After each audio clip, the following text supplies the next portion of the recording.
দুই কানের ভিতরে দুই কান, কয় কান? দুই কান। লিআল্লাহ ইয়াসমা কালাম রাসূলুল্লাহ, যেন নবীজির কথা শোনা। তুফাইল ইবনে আমর কাবা শরীফের ভিতরে প্রবেশ করার পরে তুলোগুলো একটু আস্তে করে ফাঁক করে দেয়া লক্ষ্য করে শুনলেন আমার নবীজি কোরআন থেকে তেলাওয়াত করছেন। আফামান শারাহাল্লাহু সাদরাহু লিল ইসলাম ফাহুয়া আলা নূরিন মির রাব্বিহি ফাওয়াইলুল লিল ফাসিকাতি কুলুবুহুম মিন যিকরিল্লাহ। আল্লাহ রাব্বুল আলামিনের হাবিব পবিত্র কোরআনুল কারীম থেকে সূরাতুল জুমার 39 নম্বর সূরার 22 নম্বর আয়াতটা যখন তেলাওয়াত করলেন, এর অর্থ হলো মহান আল্লাহ রাব্বুল আলামিন যার বুকটা ইসলামের জন্য ওপেন করে দিয়েছেন, খুলে দিয়েছেন, সে তো নূরিহিম মির রাব্বিহি, আল্লাহর নূরের উপর অবিচল এবং অটল আছে। শুধু তাই নয়, যেই ব্যক্তিটার অন্তরে আল্লাহ রাব্বুল আলামিনের জিকির থেকে গাফিল হয়ে গেছে, যার অন্তর মিন যিকরিল্লাহি কুলুবুহুম, যার অন্তরটা মিন যিকরিল্লাহি কুলুবুহুম, যার অন্তরটা মহান আল্লাহ রাব্বুল আলামিনের অন্তর থেকে, নিজের কলবটা থেকে আল্লাহর জিকির থেকে গাফিল হয়ে গেছে। আবার আল্লাহ রাব্বুল আলামিন জানিয়ে দিলেন ফাওয়াইলুল লিল ফাসিয়াত, নিঃসন্দেহে এমন মানুষটা ধ্বংসপ্রাপ্ত। উলাইকা ফি দালালিম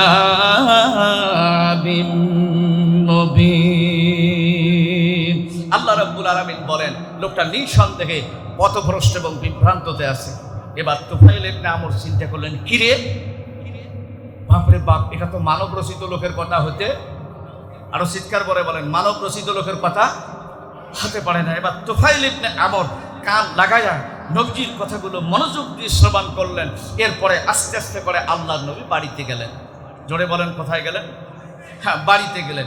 বাড়িতে যাওয়ার পরে তুফাইল ইবনে আমর আল্লাহর নবীর পিছু নিয়ে এবার আল্লাহর নবীর বাড়ির মধ্যে রওনা করে নবীজিকে জিজ্ঞাসা করলেন, নবীজি, এই please what I say listen to me and don't disturb, please sit down. কি সমস্যা আপনার? ওয়াজ করতেন? এই দাদা, কষ্ট হচ্ছে আপনাদের? কষ্ট হচ্ছে? কথা বলবো? এবার সমস্ত দোকানের তুলো খুলে ফেলার পরে সোজা আল্লাহর নবীর পেছনে বাড়ির মধ্যে দৌড় দিলেন। আল্লাহর নবীকে গিয়ে বললেন, ইয়া রাসূলুল্লাহ, ইয়া হাবিবাল্লাহ, গো নবীজি, আমি ছোট মানুষ, গুনাহগার, মেহেরবানি করে আপনি যেই রবের পক্ষ থেকে পবিত্র কোরআনুল কারীম তেলাওয়াত করলেন, নিঃসন্দেহে আপনার রবের পরিচয়টা আর আপনার পরিচয়টা একটু বলে দেন।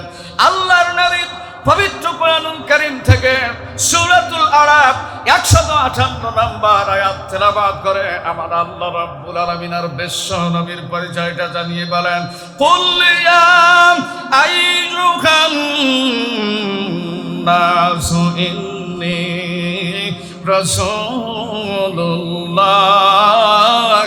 ইলাইকুম জামিআ। আল্লাহ রাব্বুল আলামিনের হাবিব বললেন, ওরে তুফাইল ইবনে আমর, আমি কোন কওমের জন্য না, কোন গোত্রের জন্য না, গোটা পৃথিবীর জন্য রাহমাতাল লিল আলামিন হিসাবে, গোটা পৃথিবীর মানুষের জন্য রাসূল হিসাবে আমার আল্লাহ রাব্বুল আলামিন আমাকে প্রেরণ করেছেন। এবার সেই আল্লাহর পরিচয়টা জানায় দেই, যে আল্লাহ রাব্বুল আলামিন আমাকে নবী বানায় দিলেন। আল্লাযী লাহু মুলকুস সামাওয়াতি ওয়াল আরদ লা ইলাহা ইল্লা হুয়া ইউহয়ী ওয়া ইউমীত।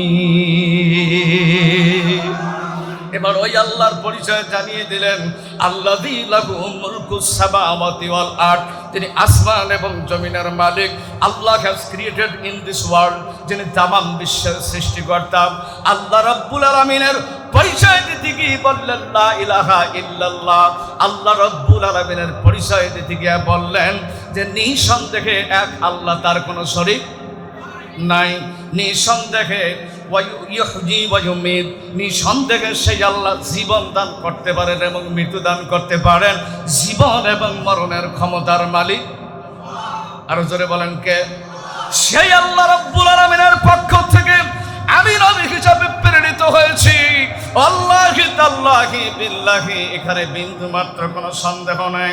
এবার তুফাইল ইবনে আমর আল্লাহর নবীকে জানিয়ে দিলেন, ইয়া রাসূলুল্লাহ, ইয়া হাবিবাল্লাহ, আমাকে পবিত্র কোরআনুল কারীম থেকে এমন একটা আয়াত জানিয়ে দেন যেই আয়াতটা তেলাওয়াত করলে আমার আল্লাহ পাক আমার ঈমানের জন্য আমার কলবটাকে, আমার কলব থেকে আমার ঈমান নামক দৌলতটাকে আল্লাহ বাড়ায়া দিবেন। ঈমান নামক দৌলতটাকে বাড়ানোর জন্য কোরআনুল কারীম থেকে সূরাতুল আনফাল ৮ নম্বর সূরা ২ নম্বর আয়াত তেলাওয়াত করে জানিয়ে দিলেন, ইন্নামাল মুমিনুনা আল্লাযীনা ইযা যুকিরাল্লাহু ওয়াজিলাত কুলুবুহুম ওয়া ইযা তুলিয়াত আলাইহিম আয়াতুহু যাদাতুহুম ঈমানান ওয়া আলা রাব্বিহিম ইয়াতাওয়াক্কালুন। আর একটু ধীরে আল্লাহু আকবার বলেন, আর একটু জোরে বলেন। আল্লাহর নবী তুফাইল ইবনে আমরকে বললেন, রে তুফাইল ইবনে আমর, আমি আল্লাহর নবী আমার জবান মোবারক দিয়ে কথাটা বললাম, ইন্নামাল মুমিনুনা আল্লাযীনা ইযা যুকিরাল্লাহ, যখন আল্লাহর নাম, জোরে বলেন তো কার নাম? আল্লাহর নাম উচ্চারণ করা হয়, আল্লাহর নবী বললেন ওয়াজিলাত কুলুবুহুম, তাদের অন্তর ভীত এবং সন্ত্রস্ত হয়। তাহলে কার নাম বলতে হবে? আর জোরে বলেন, কার নাম বলতে চাই কি চাই না? আমরা কি একটু আল্লাহর নাম বলবো? এই দাদা বলবো? তাই সবাই রেডি হয়ে একটু আমার সাথে বলেন।